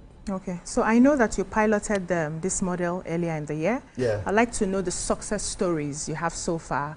Was there an improvement, and by how much? Yeah, we had a pilot that was very successful. The highest score we got from that cohort was 341. What's more interesting is when that candidate took the actual JAM mock, 2 months earlier, he scored 240. He went through that process, and we saw his mock. So he did like 10 mocks. Okay. We saw his mock score rising every week. Okay. And then during the prize, you know, we had to give him like 1 million naira scholarship. He mentioned that most of the questions he saw on the exam day were similar to the questions in the mock. Exactly. So we had the second person got 338. The third had 315. But 85% of the people who were in that cohort scored above 200, which is a reverse of the national statistic where 70 got below. So we think that was really successful, and we want to take that again to help many more people. So beyond the exam scores, how else do you measure success? The exam score is the main thing because that's why they're here, but also the rigor they go through ensures that they build competence for university life. You know, because when you get to the university, a lot more discipline required to achieve, you know, academic excellence. Also, we track their knowledge, like how the mastery of specific topics and concepts. And then, of course, lastly is the competitiveness, because it makes them realize that you're not just good because you're good alone. You have to compete healthily to ensure that you keep getting better. So those are things that we measure in the course of the training. So I'm happy you mentioned competition. So it's obvious that there's a huge competition going on here. So based off that, why should parents or students sign up for the 2026 session? I think parents should sign up because we ensure we guarantee results. With the process we've built, the platform we've built, we ensure that the students go through the right amount of rigor required for exam success. Secondly, we ensure that they learn from the very best teachers. Some of these teachers are teachers that some students may not have had access to, but they've had up to 15 years training people for this exam and have had tremendous success. Then there's also the scholarship, which we're putting down up to 10 million naira to support academic excellence, because we believe that if you work hard, you should be rewarded. So I think for those reasons, parents should sign on to us. And it's affordable. 35K for 3 months is a steal, really. So I would say that's why they should sign on. So now I'm thinking, how do you think that stakeholders in the educational sector, government, you know, how do you think we can all collaborate and work together so that we can ensure educational equity? So for what we are doing, we have an opportunity for people to partner with us, governments and, you know, anyone really, to support students who can't afford even at the price that we're offering. 35K is affordable, but there's still some people who can't afford that. So for educational equity, we need equal access to education for all. So if you are someone who wants to partner with us, we invite you to reach out to us. We actually created a platform called helpmepassjam.com, where you could go there to support 1 child, 2 kids, or 100 kids, so that they get this training for free, and then they're able to pass JAM come 2026. Yeah, so we have many Nigerian parents watching the show right now, and I'm sure all of them want their children to succeed. All of us. All of us. So what final words would you tell them? I would say that, yes, like you, I'm a parent as well, and I want my child to succeed. We have presented an avenue for them to excel, particularly in JAM. What I would say is reach out to us, tutorial.com/UTME, and enroll your child for JAM with Tutorial. We guarantee that they get 300 and above. Okay.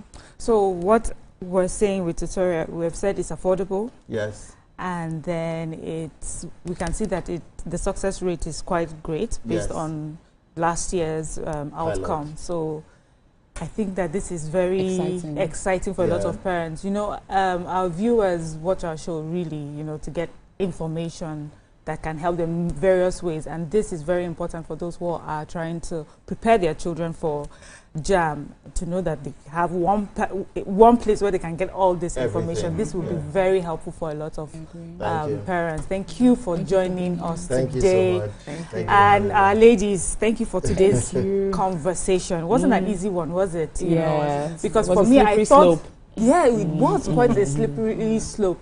You know, when we started the conversation, Amaka was saying something about, you know, open and close. Open and close. It wasn't so open and shut. It was, you know, a lot of things. Angles. Where perspectives. You always feel that way at the beginning. Then by the time Amaka speaks, another person speaks, the conversation goes in. Because I didn't expect, I have one story of a lady that had child was kidnapped, and I was one of those who paid money. They were looking for money to help pay ransom or something, and I was one of those, and she found the child without paying the ransom, but no money was returned to us, and I didn't ask, and I didn't know. And now did anybody question? Nobody asked for money back or anything, so I'm just wondering, you know, this conversation was very important. Thank you again, ladies. And to our viewers, thank you so much again for joining us, and we hope you enjoyed the show. I learned a lot of things, and from Tutoria, hope you now know where to go to help prepare your kids for exams that are upcoming. Join us tomorrow for another interesting show. Bye for now.